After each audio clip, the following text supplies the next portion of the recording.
Join Stella Academy, Goa's best coaching for IIT, JEE and medical exam preparation. Register today for Stellar Talent Search exam. Admissions are open for repeaters medical batch for NEET 2021.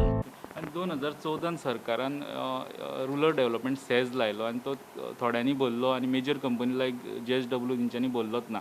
आणि आता जेन्ना तिका demand notices काडल्यो त्यो तेंच्यांनी हायकोर्टान challenge केला. हेजेर कशें कितें पळयता? हो इश्यू हेज्या पयलीं केन्नाच कोणी घेवंक नाशिल्लो. द फर्स्ट टायम हांवें इश्यू घेतलो डायरेक्टर ऑफ ट्रान्सपोर्टाक तांकां सेस भरचो हाज्या खातीर तांकां डिमांड नोटिसूय काडपाक लायलो. एप्रॉक्सिमेटली 215 crores ऑफ रुपीज सुमार तेंच्यांनी सेस हो दिवपाक जाय. हांवें इन्क्वायरी केल्या उपरांत की तांच्या सायडींतल्यान म्हणल्या the coal which is transporting through road that only we want to pay the cess, not through the by rail, because by rail they are saying that we are paying the CGST, but still म्हणजे we are आमचें म्हणणें आसा की according to the Goa Act they wants to pay, but ह्या मॅटराचेर they have gone into the court. At present matter disputed in the court, but we have issued the show cause notice for both the parties.